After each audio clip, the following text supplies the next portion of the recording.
Merci, Monsieur Falorni. Pour la France Insoumise, je passe la parole à Loïc Prudhomme. Merci Madame la Présidente, Madame la Présidente directrice générale. Afin de préparer au mieux cette édition, les services de la Commission ont eu la gentillesse de nous transmettre votre CV que j'ai eu l'imprudence d'imprimer. J'étais loin d'imaginer qu'un CV puisse contenir autant de pages. Mais, en tout cas, cette lecture m'a éclairé sur ce que vit aujourd'hui le groupe public RATP. Votre nomination à la tête de la RATP en 2017 ne doit en effet rien au hasard, mais à votre longue expérience dans les privatisations des communs. Vous avez fait vos premiers pas tout juste sortis de l'ENA en tant que chargé de l'ouverture du capital d'Air France. Votre expertise progresse tant qu'en 2010, vous vous privatisez vous-même en démissionnant de la fonction publique.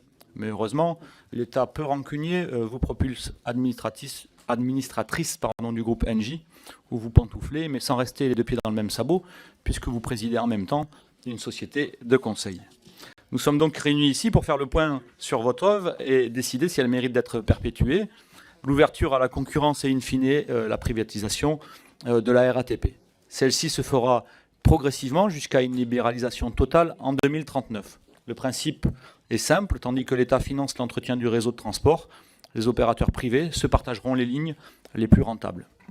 La RATP connaîtra le même sort que la SNCF en se démultipliant en des centaines de filiales privées qui viendront se concurrencer entre elles lors des appels d'offres. La question, c'est quel est le bénéfice final pour les usagers?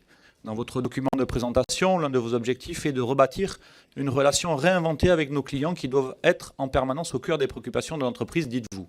Je préfère personnellement le terme d'usager quand on parle de mission de service public. Pourriez-vous m'éclairer sur le sens d'une relation réinventée? En quoi l'ouverture à la concurrence favoriserait-elle une meilleure relation client quand il y aura des dizaines d'opérateurs de transport sur le marché, enterrant la possibilité en plus de toute tarification sociale, sans même parler d'un début de réflexion sur un bout de gratuité? Comment la multiplication des exploitants et des filiales pourra-t-elle servir le besoin grandissant d'intermodalité qui nécessite des correspondances performantes entre les modes de transport, une information pertinente et unifiée, une interface unique, pour enfin permettre aux citoyens d'abandonner leur voiture individuelle. Alors je passe vite sur la question écologique. En confiant les clés de nos infrastructures au privé, nous perdons tous nos outils pour planifier et réaliser cette transition écologique. Votre propos liminaire faisait l'éloge de la RATP, de la richesse technique de ses salariés et de ses résultats sur les métros, les bus, les RER. Alors je m'interroge, ne craignez-vous pas pour vous-même la dissonance cognitive quand vous allez être amené à gérer l'ouverture à la concurrence? Tant vous avez fait effectivement cet éloge de cette entreprise intégrée et de sa capacité à travailler sur tous ces réseaux. Mon attention particulière au bien-être des personnels me fait m'inquiéter de votre propre bien-être.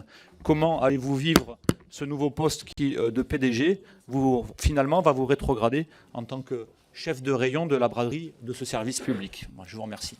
Merci, chers collègues.